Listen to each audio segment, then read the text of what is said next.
मित्रों नमस्कार। ज्ञान मास्टर माइंड में आपका बहुत-बहुत स्वागत है। मित्रों हमारी भारत भूमि संतों की, साधुओं की और ऋषि-मुनियों की धरती है। इस धरती में हमने हमारे पौराणिक ग्रंथ बताते हैं कि कैसे उन्होंने सब कुछ अपने बस में कर लिया था अपनी इंद्रियों के कारण।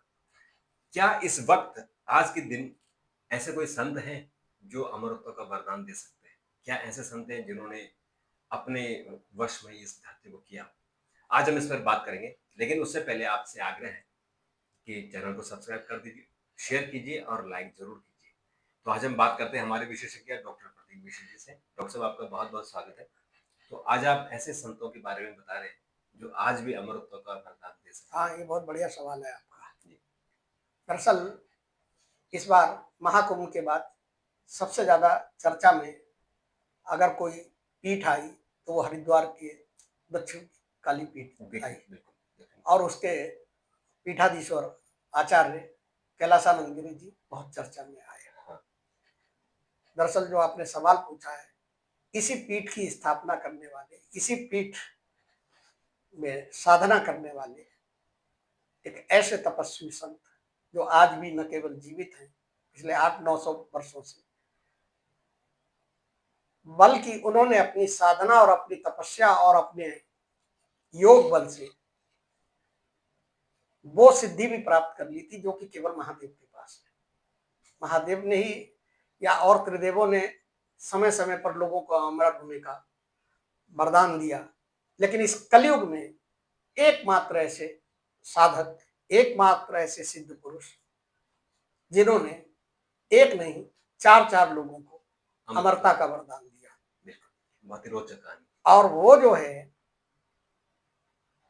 जो आपके कैलासानंद गिरी जी उसी पीठ की परंपरा को आगे बढ़ा रहे हैं, इनके भी वो गुरु हैं और उनका नाम है अमरा गुरु बाबा कामराज। अमरा गुरु क्योंकि वो अमृत से जुड़े हुए हैं, इसलिए उनको आम बोलचाल में और उनके शिष्य जो है अमरा गुरु के नाम से पुकारते हैं। उनका असली नाम जो है बाबा कामराज है। और आपको ये सुनकर हैरानी होगी कि जो बड़े बड़े जो तांत्रिक, जिन्हें बहुत बड़ा बड़ा तांत्रिक और बहुत बड़ा बड़ा साधक माना जाता है, जैसे तोतापुरी जी परमहंस रामकृष्ण के गुरु थे। हुँ, तांत्रिक बामा खेपा, हुँ, तारापीठ का वो तांत्रिक तो सीधे माता से बात करता था, हुँ, बच्चे की माँ की तरह करता था और वही उसी तरीके से शैतानी करते थे। आपने आला का नाम सुना होगा, बिल्कुल। आल्हा, आला, और उनकी पत्नी मछला, रानी मछला। ये कुछ ऐसे लोग हैं जिन्होंने इसी काली पीठ पर अमरा बाबा से दीक्षा ली और इन्हीं लोगों को बाबा ने अमृत का वरदान भी दिया। अमरा गुरु नाम के पीछे ये माना जाता है कि इन्होंने, बाबा कामराज ने अपनी साधना से मृत्यु पर विजय प्राप्त की। न केवल वो खुद अमर हैं, महादेव ने उनको अमरता का वरदान दिया, बल्कि उनको ये भी सिद्धि दी थी, उनको ये भी आशीर्वाद दिया था कि अगर तुम चाहो तो किसी को अमृत का वरदान दे सकते हो। और एकमात्र कलयुग में ऐसे सिद्ध साधक के रूप में उनका नाम सर्वोच्च उस पर आता है। ऐसा माना जाता है कि ये हरिद्वार में जो दक्षिण काली मंदिर है, जो दक्षिण काली पीठ है, ये महाविद्याओं की सर्वोच्च शक्तिपीठ मानी जाती है। 10 महाविद्याएं हमारे यहाँ, उसकी सर्वोच्च शक्तिपीठ मानी जाती है। और ऐसा दावा किया जाता है और ऐसा माना जाता है कि इस कालीपीठ में जहाँ की उन्होंने साधना की थी, जिसकी उन्होंने स्थापना की थी, वो आज भी अदृश्य रूप में आते हैं और साधकों की रक्षा करते हैं और समय समय पर अपने शिष्यों को, वहाँ जो उनके साधक जो वहाँ हैं, उनको मार्ग निर्देशन भी देते हैं कि आपको साधना कैसे करनी है। काली पीठ बहुत ही चमत्कारिक पीठ मानी जाती है और यहाँ के साधकों ने कई बार इस बात का अनुभव किया है कि रात में कोई अदृश्य शक्ति मंदिर के आंगन में घूमती हुई दिखाई पड़ती है। स्वामी कैलासानंद जी भी इस चीज का दावा करते हैं कि उनके शिष्यों ने और उन्होंने कई बार जो है अमरा बाबा को, बाबा कामराज को टहलते हुए सुबह के मुहूर्त में या रात के देर रात में उनको उस परिसर में टहलते हुए देखा है। और इस शक्तिपीठ के अंदर ये एक आम बात है कि अचानक रात के अंधेरे में दीपक स्वतः प्रज्वलित होने लगते हैं, एक अच्छी सी सुगंध फैल जाती है, और इसको बाबा के जो शिष्य हैं वो इसको उनका चमत्कार मान के चलते हैं। देखिए, जितनी रोचक बाबा की कहानी है उतनी ही रोचक इस शक्तिपीठ की स्थापना की भी कहानी है। ये माँ काली की जो शक्ति, दक्षिण काली की जो शक्तिपीठ है, इसके बारे में कहा जाता है और तमाम जगह इसका उल्लेख भी है कि ये 108 नरगुंडों के ऊपर स्थापित की गई है, नीलधारा कुंड के पास। और ऐसा माना जाता है कि जब बाढ़ के दौरान नील का धारा में सब बहकर आते थे तो बाबा कामराज उनको अपनी संजीवनी विद्या से उनको जीवित कर देते थे, मृत शरीरों को। और जीवित करने के बाद वो उनको जो है इस बात के लिए समझाते थे कि यहाँ माँ काली का आदेश है कि उनकी शक्तिपीठ बनेगी, उसके लिए 108 नरगुंड चाहिए, क्या तुम सहमत हो? तो लोग खुशी खुशी बलि देने को तैयार हो जाते थे। और ऐसा माना जाता है कि हाँ 108 नरगुंडों की बलि दी गई और उन सबको बाबा ने अपनी सिद्धि के द्वारा मोक्ष प्रदान किया। इस शक्तिपीठ जो है, इसकी स्थापना की ये बड़ी कहानी है और 108 नरगुंडों पे बनी हुई, इसलिए ये शक्तिपीठ बहुत ही जागृत मानी जाती है। दक्षिण काली मंदिर गंगा की नील धारा के तट पर स्थित है। और देखिए, ऐसा कहा जाता है कि जो ब्रह्म कुंड है, जिसे अब हर की पैड़ी में बोला जाता है, माना यह जाता है कि पहले ये ब्रह्म कुंड जो है उसी नील धारा में था और उस कुंड को वहां पर ही आला को बाबा कामराज ने अमृत दिया था और उनकी रानी मछला जो है वहां पर प्रतिदिन स्नान करती थी, तो इसलिए उसका नाम, कुंड का नाम जो है मछला कुंड कर दिया गया। और बाद में ये जो है ब्रह्म कुंड को इस हरपैड़ी के रूप में माना जाता है कि यहाँ पे ब्रह्म कुंड है, ऐसी भी मतलब कहा जाता है। आश्रम बहुत भव्य है, मंदिर में विद्यालय है, गौशाला है, वृद्धाश्रम है, धर्मार्थ अस्पताल भी है, तमाम चीजें हैं, तमाम धर्मार्थ के कार्य किए जाते हैं, लोगों को मनोकामनाएं पूरी होती है। और ये काली पीठ जो है कितनी सिद्ध है, कितनी चमत्कारिक है कि सैकड़ों लोगों ने यहाँ देखा है कि बाबा कामराज की आत्मा तो यहाँ पे आती ही आती है। यहाँ पे 2 नागों के बारे में कहा जाता है कि 2 काले नाग और 2 सफेद नाग जो है वो सावन के महीने में यहाँ शिवलिंग पर आते हैं और साक्षात लोगों ने देखा है। स्वामी कैलासानंद गिरी जी भी इस बात का उल्लेख करते हैं हमेशा कि यहाँ पर जो है काला और सफेद नाग का जोड़ा आता है और वो जो है भगवान शिव के दूत के रूप में वहां पर आशीर्वाद के रूप में आते हैं, एक युगल में दिखाई पड़ते हैं। ये तो बहुत बड़े बड़े चमत्कार हैं इस शक्तिपीठ से जुड़े हुए और बाबा अमरा से जुड़े हुए बहुत बड़े बड़े चमत्कारों की एक लंबी फेहरिस्त है। लेकिन जो सबसे ज्यादा आश्चर्यजनक है और जो सबसे ज्यादा रहस्यमयी है कि उन्होंने कैसे लोगों को अमृत का वरदान दिया और कौन कौन लोग अमर हुए। बाबा अमरा ने आला को, बुंदेलखंड का जो वीर था, उसको अमृत का वरदान दिया और इसीलिए आज माना जाता है कि मैया देवी ने पूजा के दरवाजे खुलने से, मंदिर के दरवाजे खुलने से पहले कोई पूजा करके चला जाता है और ये माना जाता है कि वो आला ही आते हैं। तो इसका इतिहास में भी उल्लेख है, धार्मिक ग्रंथों में भी उल्लेख है कि आला जो है बाबा कामराज के बहुत बड़े भक्त थे और उनके दर्शन करने यहाँ पर आया करते थे, वो अपनी पत्नी साथ, रानी मछला के साथ। बाबा ने उनकी भक्ति से प्रसन्न होकर उनको अमृत का वरदान दिया था कि आप अमर रहेंगे। आज तक वो अमर माने जाते हैं। ऐसे ही उनकी जो रानी मछला थी, बहुत श्रद्धालु, दयालु और परोपकारी प्रवृत्ति थी, तो उनको भी कामराज बाबा ने अमरत्व का वरदान दिया था। और वो मछला कुंड के नाम से जो ब्रह्म कुंड है, जो गंगा की नील धारा का, उस ब्रह्म कुंड का नाम भी इसी के मछला, रानी मछला के नाम से जो है मछला कुंड पड़ा, क्योंकि रानी वहां नियमित स्नान करती थी। और इसी कुंड में ही आला को बाबा ने स्नान करा के अमरत्व का वरदान दिया था। दूसरे जो प्रसिद्ध संत थे, प्रसिद्ध और बल्कि तंत्र साधना का जिनको प्रवर्तक भी माना जाता है, वो थे बाबा तोतापुरी। अब तोतापुरी का नाम बहुत लोग, ज्यादा लोगों को नहीं पता है, ज्यादा लोगों को उल्लेख नहीं है। रामकृष्ण परमहंस के बारे में बच्चा बच्चा जानता है, और रामकृष्ण परमहंस की प्रसिद्धि के पीछे उनके शिष्य विवेकानंद का बहुत बड़ा हाथ रहा। विवेकानंद जैसा शिष्य मिला तो उसने गुरु का नाम अमर कर दिया।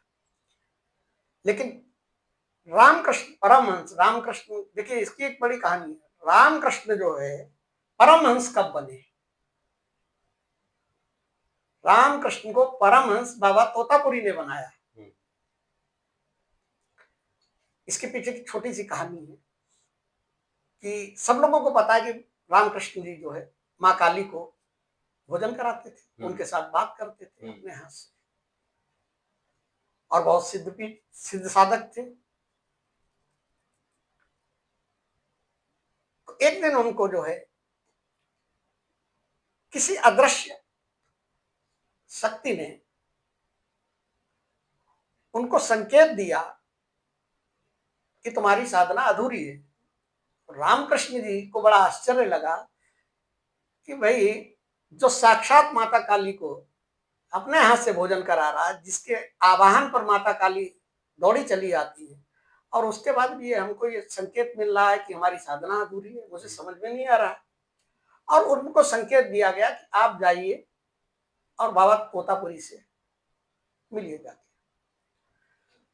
रामकृष्ण जी, परमहंस जी बाबा तोतापुरी के पास गए, और तोतापुरी जी ने उनको बैठाला, बड़े प्यार से उनको आशीर्वाद दिया, उनकी साधना की, तपस्या की, बड़ी प्रशंसा की। लेकिन साथ में ये कहा कि रामकृष्ण अभी तुम्हारी साधना अधूरी है। तो रामकृष्ण को आश्चर्य हुआ। उन्होंने कि सब, कोई भी साधक की जो अंतिम इच्छा होती है वो ये होती है कि उसे ईश्वर के, उसके अपने इष्ट के दर्शन प्राप्त हो, और मैं तो रोज अपनी माँ से दर्शन प्राप्त करता हूँ। तो उन्होंने कहा कि दरअसल इसीलिए तुम्हारी साधना अधूरी है, इसलिए तुम्हारी साधना अधूरी है क्योंकि तुम उस मोह में फंसे हुए हो, कहीं ना कहीं माता के मोह में फंसे हुए हो। और जब तक ये मोह और ये चीजें रहेंगी तब तक जो है आप उस स्तर को प्राप्त नहीं कर सकते जिसे मोक्ष कहते हैं। तो रामकृष्ण जी ने कहा कि गुरु जी फिर मेरे लिए क्या आदेश है? बोले एक ऐसा करो कि जो माता की तलवार है ना, वो लेके बैठना, और जैसे ही इस बार माता आए तो उनके ऊपर तलवार से वार कर देना। रामकृष्ण जी आश्चर्यचकित हुए। उन्होंने कहा कि ना बाबा ना, ये हमसे नहीं हो पाएगा, वो हमारी माता है, हम उन पे कैसे तलवार चलाएंगे? तो उन्होंने कहा अगर तुम साधना के अंतिम स्तर तक पहुंचना चाहते हो तो ये गुरु आदेश है, और गुरु आदेश जो है सबसे बड़ा आदेश माना जाता है। तो ये गुरु आदेश है, आप जाइए और जैसा मैं कह रहा हूँ वैसा कीजिए। क्योंकि वो उसी में उलझे हुए थे। तो ये बड़ी भारी उलझन थी कि उनको रोज आनंद आता था, माता को बुलाते थे, खाना खिलाते थे, बस। उसके बाद जो है जैसा गुरु ने आदेश दिया, रामकृष्ण ने वही किया, और नतीजा क्या हुआ कि उसके बाद रामकृष्ण जो है रामकृष्ण परमहंस बने। रामकृष्ण परमहंस तब बने। तो राम, अब जो इतना बड़ा गुरु था वो किसका साधक था, वो किसका शिष्य था? वो इन्हीं बाबा कामराज का, अमरा गुरु का शिष्य था। और उन तोतापुरी जी को भी इन्होंने अमृत की वरदान दिया था। और तोतापुरी जी ने बाबा कामराज की जो तंत्र परंपरा को थी उसको आगे बढ़ाया, और आगे बढ़ाने के बाद रामकृष्ण परमहंस ने उसको आगे बढ़ाया, फिर स्वामी विवेकानंद ने, इस तरीके से हो गए। अब देखिए एक जो चौथे जो साधक थे जिनको कि बाबा अमरा ने, कामराज बाबा ने जिनको की वरदान दिया, जिनको अमरत्व का वरदान दिया, वो थे तारापीठ, जो 10 महाविद्याओं में से तारापीठ है। उस तारापीठ के वो साधक जो कि साक्षात माँ के साथ पुत्रवत व्यवहार करते थे और माँ के साथ खेलते थे, कूदते थे और उनके साथ सारी वही शैतानियां करते थे जैसे कोई शिशु अपनी माँ के साथ करता। और तमाम कहानियां हैं उनके बारे में कि खाना नहीं खाते थे तो खाना नहीं खाती थी माँ तो खाना फेंक देते थे, या एक बार जिद कर ली कि अगर आप अपने हाथ से हमको खाना नहीं खिलाओगे तो खाना ही नहीं खाया, हम आपके हाथ से खाना खाएंगे। तो वो अपने हाथ से माता को खिलाने वाला तारापीठ थी। इन बाबा खेमा को भी जो है कामराज बाबा ने अमरत्व का वरदान दिया और अमरत्व का वरदान देने के बाद उनको इस परंपरा को आगे बढ़ाने का निर्देश दिया। तो इतने बड़े बड़े लोग जो थे, जो साधक थे, वो बाबा कामराज के शिष्य तो बने। अभी ये कहा जाता है कि ये अभी कलयुग में है, अभी जीवित है। ये हिमालय में तपस्या में लीन है, सूक्ष्म शरीर में, क्योंकि अमरत्व का मतलब देखिए सशरीर कोई नहीं अमरत्व हाँ। में, चाहे आप हनुमान जी को देख लीजिए, वो सूक्ष्म शरीर में साधना हाँ, कर रहे सूक्ष्म, हैं। हाँ। आप परशुराम जी को देख लीजिए, हम आप शारीरिक रूप से थोड़े देख सकते हैं, हाँ। इसको चाहेंगे उसको दर्शन देंगे सूक्ष्म हाँ, शरीर में। ये और है। एक एक होता है कि भाई साधना की और मोक्ष को प्राप्त कर गए या शरीर छोड़ दिया, फिर आपका अस्तित्व नहीं हाँ, है। लेकिन ये जब ये चाहते हैं दर्शन दे जब सकते हैं चाहते हैं तब और जब दर्शन चाहें देते हैं। अपने हाँ, सूक्ष्म शरीर में। हाँ, ये हिमालय पे अभी भी नहीं। और ऐसा और जो माना जाता है, हिमालय में भी मैं बताऊं आपको, ये जो है वहां पे जो संभाला है, हाँ, वहीं पर ये बहुत बड़ी जगह बताते हैं, यहाँ सारे लोग वहीं पे इकट्ठे हैं। तो तो वहां अभी हरिद्वार में जो आपने जगह बताई है, वो अभी है और वहाँ दर्शन करने जा सकते हैं। दक्षिण काली पीठ मंदिर, और वहाँ दर्शन करके आप जाइए और आशीर्वाद लीजिए। वहां जाके आप दर्शन कीजिए, वहां बाबा कामराज की प्रतिमा लगी हुई है, सारी चीजें हैं। और कैलासानंद गिरी तो अपने में खुद बहुत बड़े सिद्ध साधक, उनका आशीर्वाद लीजिए, उनका आशीर्वाद लेंगे बाबा का आशीर्वाद मिल जाएगा कामराज का। लेकिन वो सिद्धपीठ बहुत मतलब सख्त बताया ना, असली पीठ कलकत्ता में है।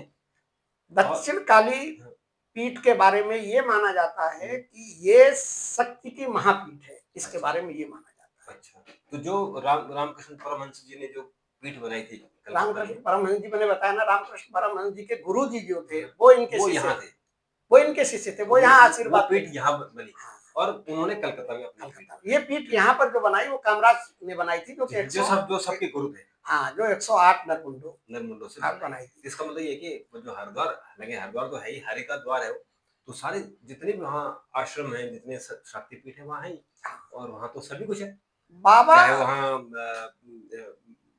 कनखल हो, जहाँ माता सती का मायका है, उनका मायका है, वो वहाँ है। फिर मनसा देवी जी वहाँ है, और तमाम, हाँ, और नीलकंठ महादेव भी वहीं नजदीकी है। और सावन के महीने में तो साक्षात महादेव आते हैं, अपने ससुराल में ही रहते हैं 1 महीने। बिल्कुल, तो ये जो हरिद्वार है वो तो अपने आप में सिद्ध है, तो आप भी जरूर दर्शन कीजिए। और मेरे ख्याल से डॉक्टर साहब, मुझे लगता है कि ये जो जानकारी आपने दी है, ये हमारे दर्शक, हमारे पाठक इनसे बहुत लाभान्वित होंगे।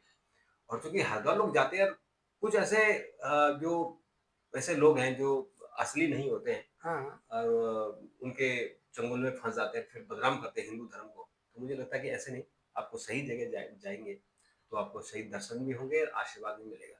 देखिए यहाँ तो एक चीज मैं और बताऊं आपको कि उस पीठ की ही और उनके गुरु का ही आशीर्वाद है कि स्वामी कैलाशानंद जी जो है, कैलाशानंद महाराज, वो खुद भी बहुत बड़े साधक है इस कलयुग में।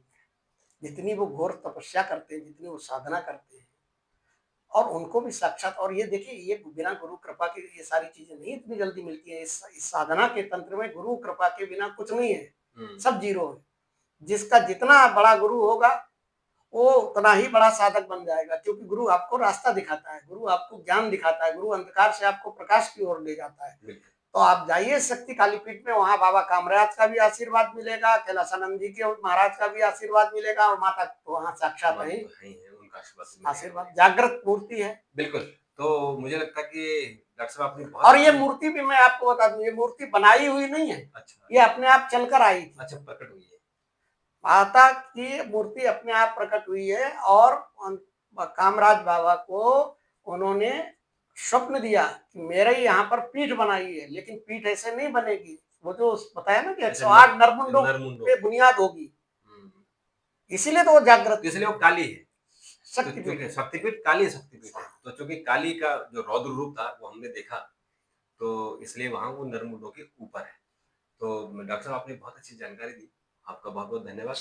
और मित्रों आपका भी बहुत बहुत धन्यवाद। अगर आपने चैनल सब्सक्राइब नहीं किया तो तुरंत कर लीजिए, शेयर कीजिए, लाइक कीजिए। ऐसे ही आपके लिए अद्भुत और ऐसी जानकारी हम लेकर आएंगे कि जो आपका भी कल्याण होगा, इस जगत का कल्याण होगा, और हमारे जितने हमारे पाठक हैं, हमारे दर्शक हैं, उन सबका कल्याण होगा।